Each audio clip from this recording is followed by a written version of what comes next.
Kita masih ini berada dalam bab solat ini jamaah.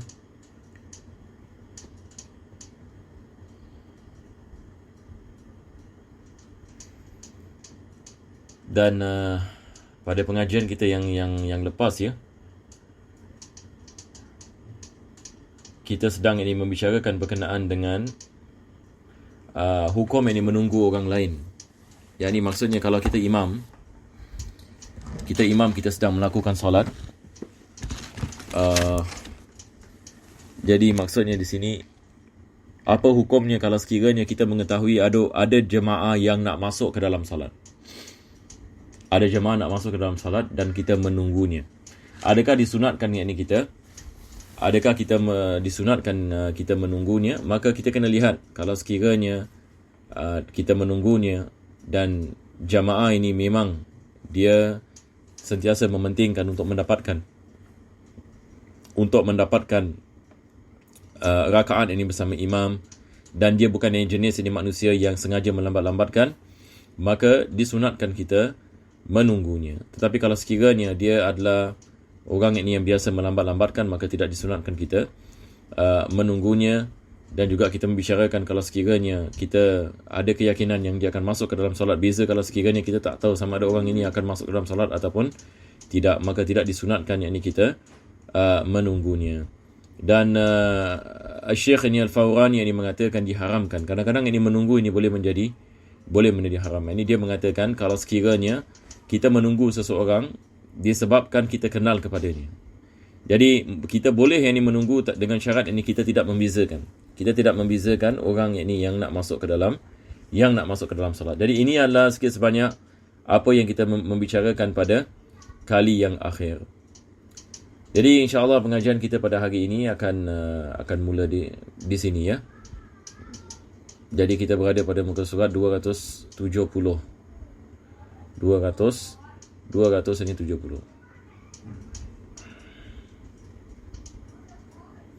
Kita lihat ini apa penulis ini mengatakan. Dia mengatakan sunnah bagi imam meringankan pelaksanaan salatnya. Sunnah ini bagi imam meringankan pelaksanaan salatnya itu dengan masih ditunaikan sunnah-sunnah ab'ad dan hayat. Asal jangan sampai mencukupkannya dengan menjalankan hanya batas paling tidak yang harus dilakukan, tetapi juga jangan memenuhi batas yang paling sempurna. Ini maksudnya di sini adalah bila kita menjadi imam disunatkan kita meringankan solat. Jangan terlalu ringan sehingga kita meninggalkan sunnah, dan jangan terlalu panjang sehingga kita mendatangkan masalah kepada jemaah yang lain. Jadi ini berdasarkan dengan hadis berkenaan dengan solat Nabi sallallahu alaihi wasallam. Ini dikatakan solat Nabi sallallahu alaihi wasallam ini dia tidak terlalu panjang dan dia tidak terlalu, dan dia juga ini tidak terlalu pendek. Dan ada hadis Nabi SAW melarang para sahabatnya untuk memanjangkan salat disebabkan ada jemaah yang sakit, ada jemaah yang tidak boleh berdiri lama dan sebagainya. Berbeza kalau sekiranya imam mahsurin, ini yang akhir sekali dia akan mengatakan, kecuali atas kesediaan makmum mahsurin. Kalau semua yakni imam makmum yang ini setuju, maka tidak ada masalah. Yakni kita boleh memanjangkannya. Seperti kita melakukan solat di rumah, misalan kita nak membaca yakni suratul mulk ini pada rakaat pertama. Lepas itu kita nak baca misalan ataupun kita nak baca surah kahfi pada rakaat yang pertama. Rakaat yang kedua kita nak baca suratul mulk, dan kita berada di rumah kita dengan ahli keluarga kita dan mereka mengetahui dan sebagainya, maka tidak ada masalah ini kalau kita melakukan sedemikian. Sebab ini dikirakan ini sebagai ini imam ini mahsurin, ya, imam ini yang tertentu. Selepas itu beliau mengatakan wa kuriha lahu tatwil. Makruh yakni dia memanjangkannya. Makruh yakni dia memanjangkannya wa in qasada luhuqa akharin. Walaupun yakni dia niat yakni untuk menunggu yakni orang lain. Menunggu yakni orang lain. Yakni dia sengaja memanjangkan ini salatnya sebab ini dia nak orang lain ini supaya dapat ini masuk ini ke dalam solat ini bersamanya. Maka memanjangkan salat ini walaupun ini dengan niat yang baik ini misalan supaya orang lain ini juga dapat ini masuk ini jamaah, maka ini hukumnya adalah makruh. Hukumnya ini adalah yang ini makruh. Apabila seorang itu di tengah solat melihat ini kebakaran, hendaklah mempercepatkan solatnya. Yang ini sekarang kalau sekiranya seseorang itu dia sedang ini melakukan solat ini jamaah dan dia lihat ini ada kebakaran. Dia lihat ini ada kebakaran. Maka di sini ini penulis ini mengatakan wa in ra'a musalli nahwa harikin khaffafa, yakni disunatkan ini baginya untuk dia meringankan yakni salatnya. Wa hal yalzamu amla, adakah ini ia diwajibkan ini ataupun tidak? Maka di sini penulis ini dia sedang ini membicarakan berkenaan dengan kebakaran yang ini secara umum ya. Kebakaran ini kita kena lihat ini kepada keadaan. Kalau sekiranya kebakaran yang serius misalan, yang menyebabkan ini orang terbakar misalan, ataupun ini dia menyebabkan yakni kemusnahan ini yang luar biasa, maka masalah ini disebut dalam syiddatul khauf, ini dalam bab syiddatul khauf, yang mana boleh yakni seseorang itu dia berlari ataupun yakni dia berjalan terhadap kebakaran tersebut misalan ini untuk nak mematikan, untuk membantu untuk mematikan ini api dan sebagainya, maka dia boleh ini meneruskan ini solat ini dalam keadaan yakni sedemikian, ataupun yakni dibolehkan dia membatalkan solatnya yakni untuk menyelamatkan nyawa. Tapi di sini penulis ini mengatakan dia secara umum dia mengatakan satu orang ini dia sedang ini melakukan solat dan dia lihat ini ada kebakaran. Jadi kebakaran ini dia boleh jadi kebakaran yang menyebabkan yakni hilang nyawa, ataupun yakni dia adalah kebakaran yang biasa. Tetapi bila dia lihat yakni kebakaran, kalau sekiranya dia tidak yakni merupakan kebakaran yakni yang memusnahkan dan sebagainya, tetap ini disunatkan dia meringankan solatnya, sebab kita tidak mengetahui kebakaran ini dia boleh yakni merebak dan boleh menyebabkan yakni bahaya yakni bagi orang yang lain. Jadi selepas itu beliau mengatakan adakah diwajibkan yakni dia yakni baginya ataupun yakni tidak. Jadi dia mengatakan di sini ada yakni ada sedikit yakni perbezaan yakni ulama. Kenapa yakni ulama kita ini berbeza? Seperti mana saya mengatakan, disebabkan keadaan. Bila kita mengatakan kebakaran, apakah yakni kebakaran tersebut dan apakah kemusnahan yakni yang berlaku pada ketika itu. Jadi dia memberikan yakni misal, dia mengatakan walladhi yattaji'u annahu yalzamuhu liinqadhi hayawanil muhtaram. Kalau sekiranya yakni untuk menyelamatkan nyawa, maka diwajibkan ke atasnya, yakni untuk menyelamatkan sesuatu ini bernyawa ataupun hayawan yakni ataupun binatang yakni yang bernyawa. Dan dibolehkan baginya yakni untuk menyelamatkan benda yang tidak bernyawa. Kalau sekiranya kebakaran itu dia merangkumi yakni misalan ataupun dia menyebabkan kemusnahan ini bagi harta, maka dibolehkan yakni yakni hukumnya adalah jaiz. Jadi dia boleh menjadi wajib, ia boleh menjadi jaiz. Bila dia menjadi wajib kalau sekiranya ada binatang yakni yang bernyawa, apalagi yakni manusia. Apalagi yakni manusia. Yakni kalau sekiranya benda yang tidak bernyawa, maka jaiz yakni maksudnya dia ada pilihan yakni sama ada dia nak apa kita mengatakan yakni meringankan solatnya ataupun tidak. Selepas itu ini beliau ini mengatakan wa kadzalika wa man ra'a hayawanan muhtaraman yaqsiduhu zalimun. Begitu juga beliau mengatakan kalau sekiranya seseorang itu dia melihat ada seseorang yang zalim terhadap ini seekor yakni binatang, yakni untuk mencederakan yakni binatang tersebut, maka hukumnya juga adalah sama.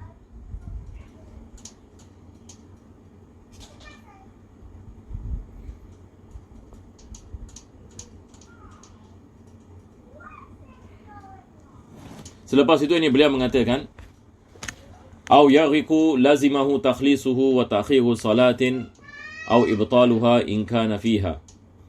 Kalau sekiranya yakni dia melihat perkara tersebut yakni sedang yakni tenggelam, jadi dia mengatakan jaiz mempercepat solat bagi orang yang sedang solat dan mengetahui ada binatang ternilai mulia dalam syarat yang akan dianiaya yakni oleh seseorang. Kalau binatang itu akan tenggelam, maka wajib ini menyelamatkannya. Sebab ini di sini kita mengatakan kalau sekiranya binatang yang bernyawa wajib ini kita menyelamatkannya dan mengakhirkan solat ataupun bahkan membatalkan. Ini ia dibolehkan. Jadi sekarang ini penulis ini membicarakan berkenaan kalau sekiranya kita melihat ini binatang ini sedang ini tenggelam, maka kita sedang ini melakukan solat, maka diwajibkan ini kita menyelamatkan binatang tersebut dan dibolehkan kita membatalkan solat kita kalau kita masih berada dalam solat. Berkenaan dengan harta, dia mengatakan aumalan jazalahu. Tapi harta ini hukumnya berbeza. Yang ini jawaz, dibolehkan sama ada dia nak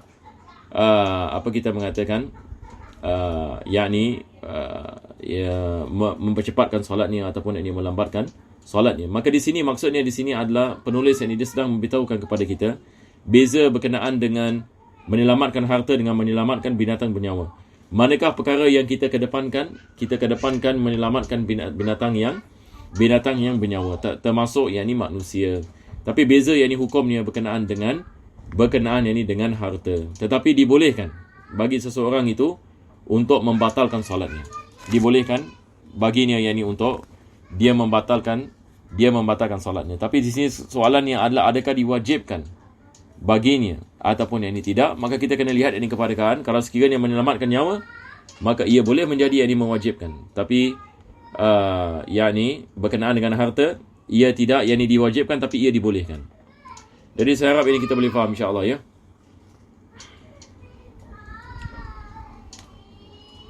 Jadi dia mengatakan yakni kalau yakni harta, maka dibolehkan baginya. Dibolehkan yakni baginya yakni untuk menyelamatkan hartanya. Yakni sebagai misal, soalan ini juga orang menanyakan, misalan kalau seseorang itu dia sedang melakukan solat dan dia meletak hartanya di depannya. Selepas itu datang pencuri. Datang ini pencuri yang mengambil ini hartanya. Adakah dibolehkan dia membatalkan solatnya? Jawapannya adalah dibolehkan. Hukumnya adalah jaiz. Dibolehkan. Tapi ia tidak diwajibkan. Kalau sekiranya dia menghalalkan ini misalan dan dia meneruskan solatnya, maka tidak ada masalah. Tetapi beza dengan kalau kita sedang ini melakukan solat, kita lihat seorang manusia misalnya nak masuk ke dalam perigi, dia boleh meninggal misalnya. Maka dalam keadaan seperti ini wajib kita menyelamatkannya. Sama juga seperti mana penulis ini mengatakan berkenaan dengan binatang yang nak lemas, maka wajib ini kita menyelamatkannya.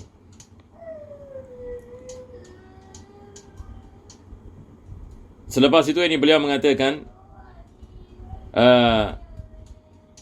makruh memulai melakukan salat sunnah setelah yang iqamah diucapkan. Ini adalah berkenaan dengan kalau sekiranya iqamah yang dilaungkan, ya, muadzin yang mengatakan Allahu akbar, asyhadu an la ilaha illallah, asyhadu anna Muhammadar Rasulullah, maka makruh yang kita melakukan salat sunnah. Yang sebabnya adalah kita akan meninggalkan yang takbir dan juga rakaat yang pertama. Maka tidak disunatkan kita melakukan salat, bahkan yang kita tidak melakukan salat sunat dan kita masuk ini ke dalam ini salat. Makruh memulai melakukan salat sunnah setelah ini iqamah diucapkan, sekalipun iqamah ini tanpa izin ini daripada sang imam. Seperti mana kita mengatakan iqamah ini adalah izin daripada imam. Yani kita apabila kita melakukan salat jamaah, kalau kita muazzin, tidak dibolehkan kita melakukan iqamah setelah imam memberikan izin. Ini kadang-kala yakni menjadi sedikit ini masalah di masjid-masjid. Imam ini belum lagi siap, muazzin dah kamat. Ini salah ini muazzin. Tidak dibolehkan sedemikian. Sebab kadang-kala imam sedang siap dan sebagainya. Tetapi walaupun ini tanpa izin imam, ini hukumnya adalah makruh. Ini adalah situasi yang pertama. Yakni dia belum lagi mulakan solat. Tapi bagaimana kalau dia sudah memulakan solat? Maka di sini penulis ini mengatakan fa in kana fihi, kalau sekiranya dia sedang ini berada di dalamnya, yakni sedang ini berada di dalam ini solat, atammahu, maka dia menyempurnakan solatnya. In lam yakhsha bi itmamihi fauta jamaah. Kalau sekiranya dia tidak takut yang mana dia akan terlepas ini daripada mendapatkan solat jamaah. Wa illa qata'ahu nadban. Kalau tidak, yakni dia memutuskannya. Ini yang penulis ini mengatakan apabila khawatir maka sunnah memotong solat itu lalu mengikuti jamaah.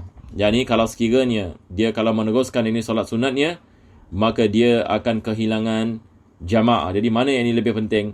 Mendapatkan yang ini jamaah ataupun meneruskan solat sunat? Mendapatkan yang ini jamaah. Wa illa qata'ahu nadban wa dakhala fiha ma lam yarju jama'atan ukhra. Maka dia mengikuti jamaah tersebut selagi mana dia tidak mengetahui yang ada yakni jamaah yang lain. Yakni misalan kalau kita sedang melakukan solat sunat dan ada jamaah sedang melakukan solat dan kita tahu ada jamaah yang kedua akan sampai. Jadi tidak ada masalah, kita tidak memotongkan, kita tidak membatalkan solat sunat kita. Bahkan kita sempurnakan solat sunat kita walaupun kita tidak mendapatkan jamaah. Apa sebabnya? Sebab ini kita mengetahui ada jamaah ini yang lain yang mana kita boleh mengikutinya. Jadi situasi yang pertama adalah kalau sekiranya kita tidak mengetahui sama ada jamaah ke tidak ada jamaah. Ini hanya jamaah di hadapan kita. Maka kita batalkan ini solat sunat kita. Kalau sekiranya kita takut kita tidak dapat mendapatkan jamaah bersama mereka. Tapi kalau sekiranya kita tahu ada jamaah yang lain, maka dalam keadaan sedemikian tidak ada masalah untuk kita meneruskan solat sunat kita. Jadi alhamdulillah kita dah masuk ini kepada bahagian yang seterusnya. Penulis ini membicarakan ini tentang masbuk. Berkenaan dengan makmum masbuk, yakni apakah ini hukum ahkam yang bersangkut ini dengan makmum yang masbuk. Jadi pertama sekali kita kena faham ya, apakah definisi masbuk? Apakah ini definisi?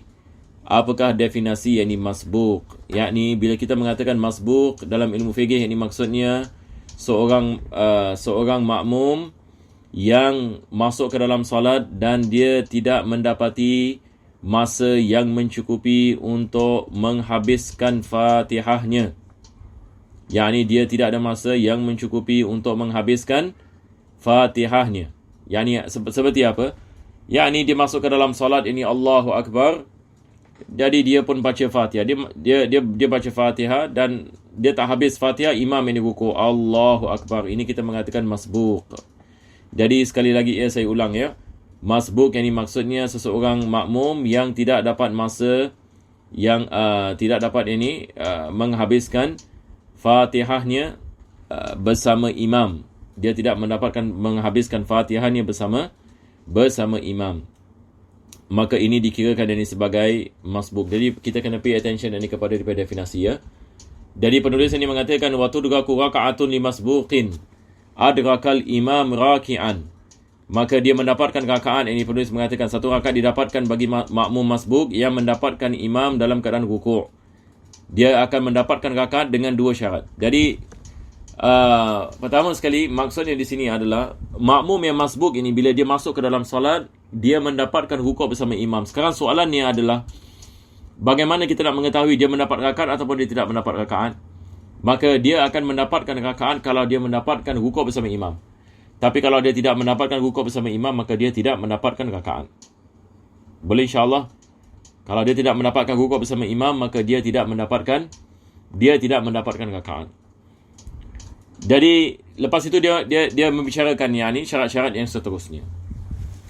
Maka beliau mengatakan dengan dua hal yang harus dipenuhi makmum. Yang pertama dengan takbiratul ihram. Jadi pertama sekali dia mesti melakukan takbiratul ihram. Yani kalau sekiranya dia masuk lambat ini misalan dia masuk dia mesti memulakan salatnya ini dengan takbiratul ihram dengan sempurna. Ini juga yang kita lihat ini kesilapan sebahagian ini jamaah disebabkan kelang kabut nak mendapatkan rukuk bersama imam. Kadang-kadang sambil berjalan ini mereka takbir. Ataupun kadang-kadang dia melakukan takbir sambil rukuk. Kita pernah lihat misalnya orang ini dia masuk ke dalam saf, dia Allahu Akbar, ini dia melakukan takbir seolah-olah dia melakukan takbir untuk rukuk. Maka ini tidak sah salatnya. Sebab lagi pada syarat takbiratul ihram. Sebab kita kena faham takbiratul ihram ini dia adalah rukun dan wajib dilakukan dalam keadaan qiyam. Jadi Allahu Akbar sampai ini huruf ra. Allah Akbar, dia mesti berada di dalam qiyam. Baru dia melakukan rukuk. Maka di sini penulis ini mengingatkan kepada kita akan kepentingan takbiratul ihram. Maka dia mengatakan pertama dengan takbiratul ihram dan takbir kedua ni untuk rukuk. Jadi pertama sekali takbir ini Allahu Akbar. Kalau imam ini sudah rukuk ini misalnya kita masuk saf, Allahu Akbar. Ini adalah takbiratul ihram. Selepas itu kita takbir lagi sekali. Ini adalah takbiratul intiqal ataupun sunat hayat. Dia bukan wajib. Yang wajib adalah takbir yang pertama. Takbir yang pertama dikirakan ini sebagai takbiratul ihram, rukun. Maka dia melakukan takbir yang kedua untuk rukuk. Kemudian jika mencukupkan salat dengan hanya satu kali takbir, maka disyaratkan supaya satu kali takbir itu adalah takbiratul ihram. Yang ini kadang-kadang ada orang ini misalnya dia tidak membaca takbir yang kedua. Yang ini dia masuk ke dalam salat, dia Allahu Akbar, terus dia rukuk. Dia tidak takbir, melainkan satu kali. Maka takbir satu kali itu adalah takbir bagi takbiratul ihram. Maka ini tidak ada masalah. Sebab kita mengatakan takbir yang kedua hukumnya sunnah. Kalau dia tidak membaca takbir yang kedua, tetap ini salatnya ini akan menjadi sah. Di samping itu hendaklah si masbuk itu dapat menyempurnakan takbirnya tadi sebelum sang imam berada dalam posisi batas minimum rukuk. Wa an yutimmaha qabla an yasira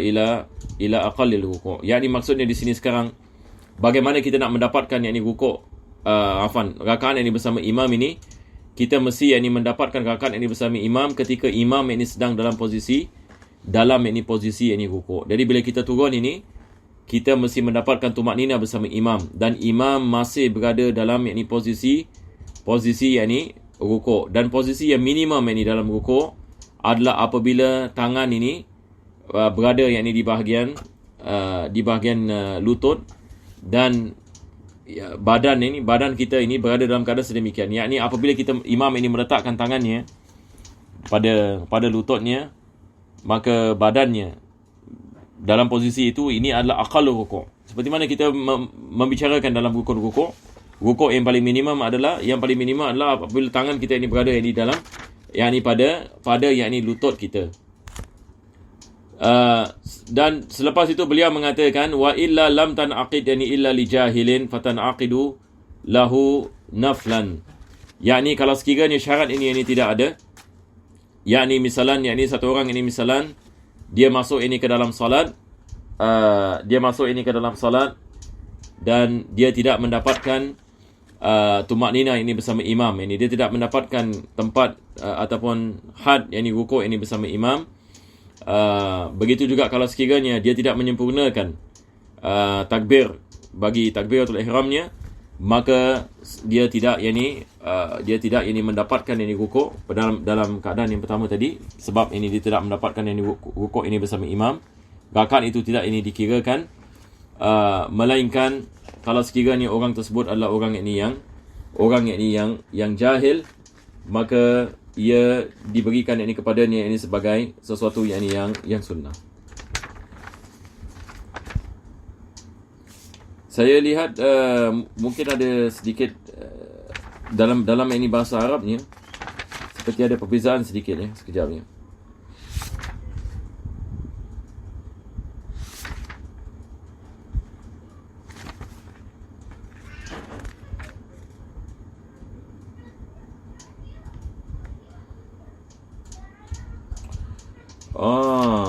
Itu sebab saya lihat ada, subhanallah, ada silap dalam bahasa Arab ni.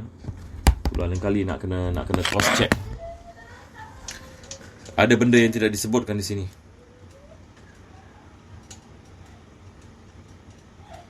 Sekejap ya.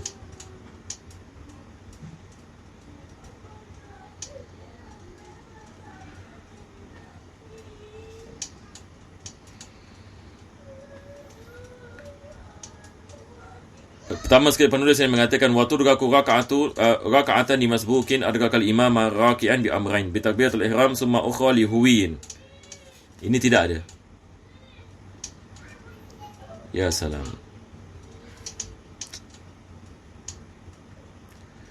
Sebab saya tengok lain macam dia tadi ya. Summa ukhra li huwin fa in iktasara ala takbir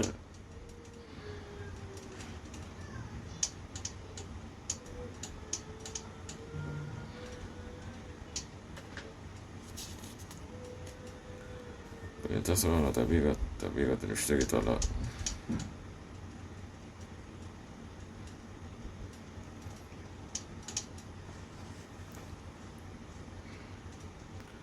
Sekejap ya.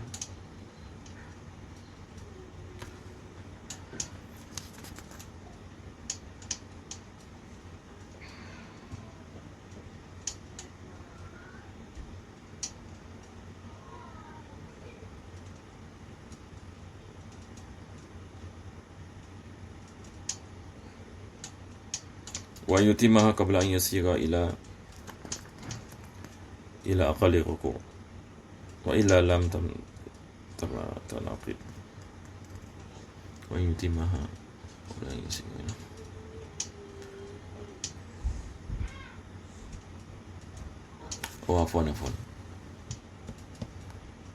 Afwan. Dia perkara yang saya menyangkakan ini datang ini selepas itu. Ialah selepas itu, ya, afwan ya. Jadi tidak ada masalah, kitab yang kita ada ini tidak ada masalah ya, minta maaf. Jadi sekali lagi ini kita lihat ini penulis ini dia sedang ini membicarakan berkenaan dengan kalau sekiranya seseorang itu ini dia melakukan takbir dan dia tidak mendapatkan tumakninah ini bersama imam dalam rukuk, maka dia tidak mendapatkan rakaat.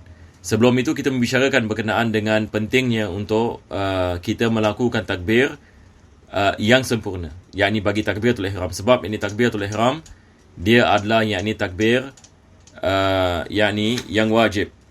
Dia merupakan ini takbir ini yang wajib. Jadi penulis ini mengatakan kalau sekiranya seseorang itu tidak menyempurnakan takbiratul ihram, maka solatnya ini tidak sah. Solatnya akan menjadi tidak sah. Begitu juga kalau sekiranya dia tidak mendapatkan tumakninah bersama imam dalam rukuk, maka dia tidak mendapatkan apa kita mengatakan yakni rakaat ini bersama imam. Baik, selepas itu ini dia mengatakan bi khilafi ma law nawa ruku'a wahdahu li khuluwiha 'ani taharrum atau ma'ataharum li tasyrik. Sekarang ini berkenaan dengan masalah kalau sekiranya seseorang itu dia melakukan takbir dan dia niat yakni takbir bersama yakni takbir ini untuk rukuk. Jadi sama ada dia niat ini bersama ataupun yakni dia niat yakni hanya untuk rukuk sahaja. Hanya untuk rukuk sahaja. Yakni bila dia melakukan takbir. Sebab sekarang ini kita ada dua takbir. Pertama sekali adalah takbiratul ihram. Yang kedua adalah takbir ini untuk rukuk. Jadi kalau sekiranya dia niat untuk takbiratul ihram itu tidak ada masalah. Ini adalah perkara yang pertama yang kita membicarakan. Yakni dia masuk ke dalam solat dan dia membaca Allahu Akbar. Selepas itu dia melakukan rukuk tanpa dia membaca takbir. Dan dia meniatkan ini adalah untuk takbiratul ihram. Situasi ini yang kedua adalah dia niat ini bersama. Kalau melakukan takbiratul ihram ini bersama takbir ini untuk rukuk. Situasi yang ketiga ini dia mengatakan dia tidak niat apa-apa. Dia tidak niat melakukan takbiratul ihram dan dia tidak meniatkan yakni bagi takbir ini untuk dia melakukan rukuk. Ini adalah perkara yang akan disebutkan. Maka beliau mengatakan lain halnya kalau masbuk itu hanya berniat ini untuk rukuk sahaja, maka rakaatnya tidak jadi sebab tidak ada takbiratul ihram. Sebab ini dia niat hanya untuk melakukan rukuk. Atau juga kalau niat ini dibersamakan dengan niat takbiratul ihram, yakni dia maksudnya dia melakukan takbir dan dia niat takbiratul ihram ini bersama rukuk. Ataupun yakni dia tidak niat rukuk ataupun tidak takbiratul ihram. Sebab adanya pertentangan dua karinah mengenai yakni takbir sebagai yakni iftitah dan sebagai takbir yakni turun yakni untuk rukuk. Jadi di sini penulis ini mengatakan wajib ini ke atasnya yakni untuk dia niat bagi takbiratul ihram apabila dia melakukan takbir.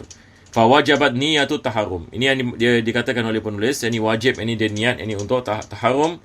Untuk takbiratul ihram ini dia tidak boleh niat untuk takbir untuk rukuk ataupun yakni bersama takbir rukuk dengan yakni takbiratul ihram Apa sebabnya? Dia mengatakan litamtaza'am ma'aradaha min takbiratil huwi, supaya kita dapat membezakan di antara takbiratul ihram dengan takbir ini untuk kita turun ini melakukan rukuk.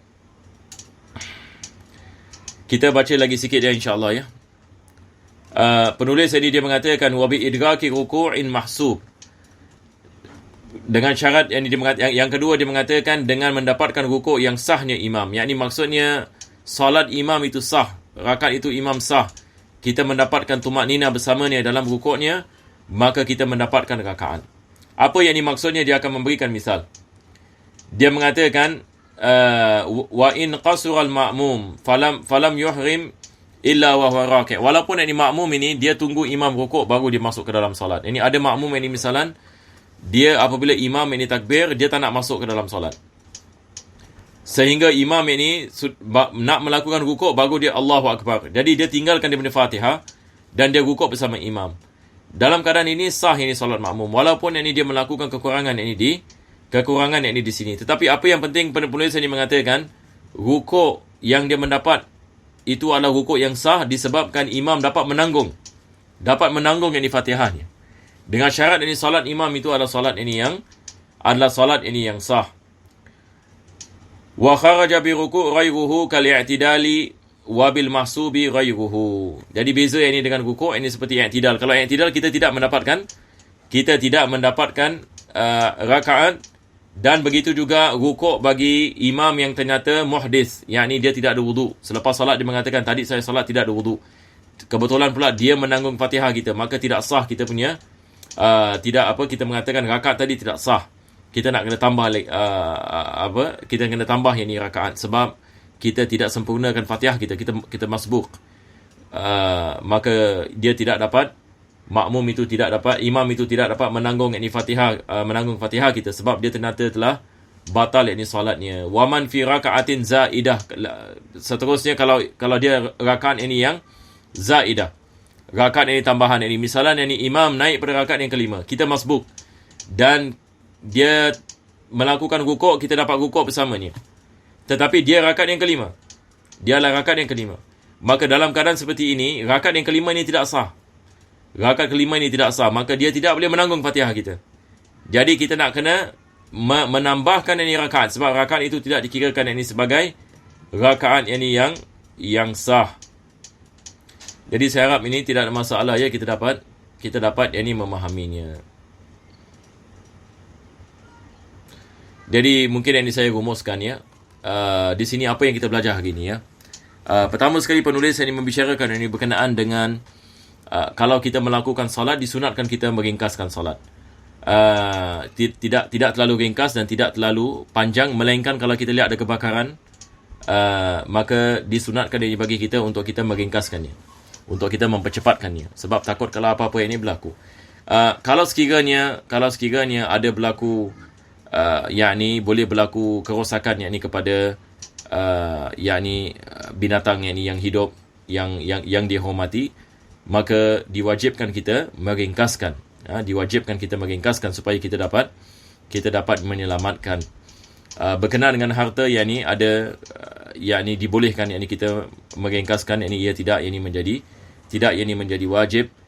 Begitu juga kalau sekiranya seseorang itu sedang ini melakukan salat, maka dilihat ini ada binatang ataupun manusia yang akan lemas dan sebagainya, maka wajib ini dia menyelamatkan. Manakala ini bagi harta, maka dia diberikan pilihan sama ada dia nak membatalkan salatnya ataupun dia tidak membatalkan salatnya kalau sekiranya ini orang mencuri ini hartanya apabila dia berada dalam keadaan salat. Selepas itu kita membicarakan ini tentang masbuk. Berkenaan dengan masbuk, ini definisi bagi masbuk ini penting. Seperti mana saya mengatakan, masbuk adalah orang yang tidak dapat masa yang ini untuk membaca Fatihah bersama imam, dan dia akan mendapatkan rakaat ini bersama imam kalau dia rukuk bersama imam. Jadi kita mengatakan mesti ada tumakninah apabila imam sedang berada dalam keadaan rukuk, dan begitu juga dia kena wajib ini baca takbiratul ihram. Kalau sekiranya dia tidak membaca ini takbiratul ihram dan dia terus ini melakukan rukuk, maka tidak sah salatnya. Ataupun ini dia melakukan takbir tapi dia niat ini takbir rukuk, ini juga ini kita mengatakan tidak ini menjadi sah ini bagi solat ni, maka dia mesti wajib ini niat takbir tersebut adalah untuk takbiratul ihram. Melainkan ini kalau dia jahil, ini seperti mana tadi penulis ini mengatakan, ini mungkin tadi saya tak syarah ini dengan cukup. Kita kembali kepada ini, dia mengatakan wa illa lam tanaqid illa li jahilin fatanaqidu lahu naflan. Melainkan kalau sekiranya seorang itu jahil, maka yakni ia dikirakan ini sebagai yakni sunat ini, solat ini sunat ini baginya, disebabkan ini dia melakukan kekurangan ini di dalam solat. Jadi dengan ini insya-Allah ini kita berhenti ini di sini.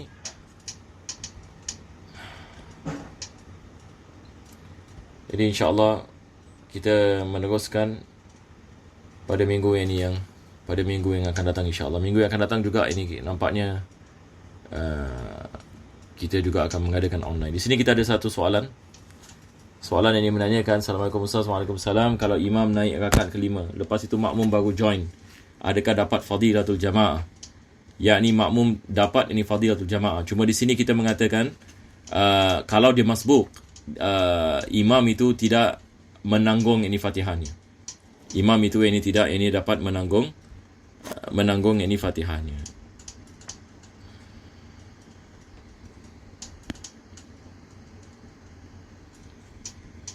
Jadi insya-Allah ini kita berhenti di sini ya. Bismillahirrahmanirrahim. Alhamdulillahirabbil alamin. Allahumma shalli wa sallim ala sayyidina Muhammad wa ala ali sayyidina Muhammad. Rabbana zalamna anfusana wa illam taghfir lana wa tarhamna lanakunanna minal khasirin. Rabbana atina fid dunya hasanah wa fil akhirati hasanah wa qina adzabannar.